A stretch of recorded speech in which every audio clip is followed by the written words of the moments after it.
This is Fred Wall, the Visa Coach. Today's topic is using a financial joint sponsor for your Philippines Fiance Visa. In a world where men and women find love thousands of miles away, but once deciding to be together, discover an arcane and complicated immigration process where small mistakes, misunderstandings, and lack of knowledge can ruin their plans and keep them far apart. There comes the Visa Coach, whose understanding of how the system really works, combined with his unique ability to create winning front-loaded presentations that tell your story, to crush those obstacles standing in the way of the happily ever after you deserve. Call now, explain your case, and put the Visa Coach on your side. Well, hi, my name is Fred Wall, and I am the Visa Coach, known for the personal one-on-one attention that you, as my client, receive, and the effectiveness of a Visa Coach front-loaded presentation that leads to fast and easy approval.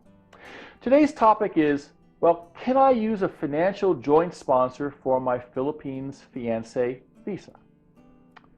When you as an American citizen apply to U.S. immigration for your Filipina fiancé to enter the USA to marry you, during the application process, you must demonstrate that you have adequate income or assets to prove that you are financially able to support your future spouse in order to prevent her from becoming a ward of the state, from going on welfare. Now, what if you, the primary sponsor, don't have enough money to meet the requirement? Well, in most cases, you are allowed to ask a friend or family member to help and become your joint sponsor. And just like buying a car for a teenager, that joint sponsor could co-sign your loan. But I'm sorry to tell you that this option, if you are sponsoring a fiancé from the Philippines, is not available to you. The U.S. consulate in Manila has decided that they will not consider a case for a fiancé visa unless the U.S. citizen has enough income or assets to stand totally on his own. That means no joint sponsor is allowed. And if your income is too low, well, that means no fiancé visa. So what can you do? Well, the answer is simple. Get back on the airplane and marry her. You are not allowed to use a joint sponsor for a fiancé visa, but you certainly may use a joint sponsor for a spouse visa.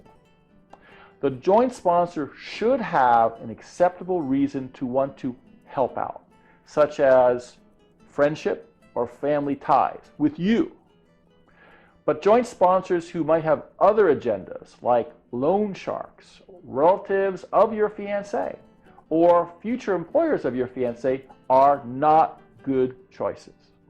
When a joint sponsor is used, his income and his household are added to yours.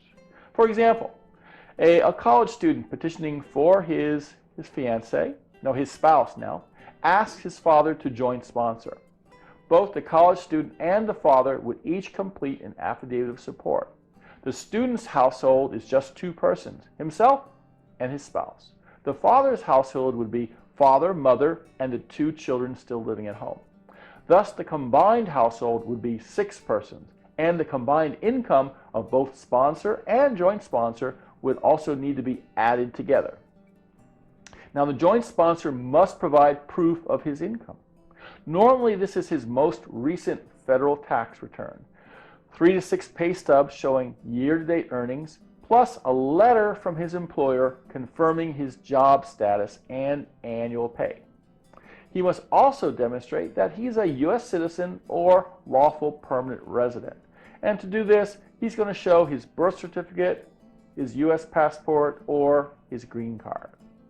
Now, what are the responsibilities of the joint sponsor?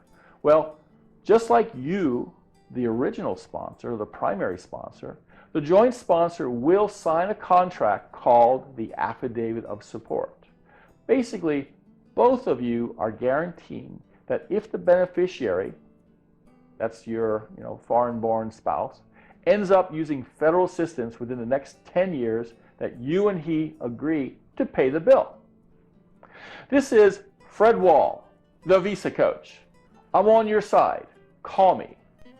Asking U.S. immigration for permission to bring your fiancé to America for marriage and happily ever after is a slow, complicated, and often frustrating process. It is all too easy to make crucial mistakes that cause delays and denials. Fred Wall, the Visa Coach, has written a short guide for couples contemplating fiancé immigration that points out the pitfalls, red flags, and common mistakes which cause problems and how to avoid them. The Visa Coach is giving away this indispensable guide free of charge because visas shouldn't stand in the way of love. For you and your partner's peace of mind, don't do anything until you read this guide first. Get your free copy at visacoach.com/5.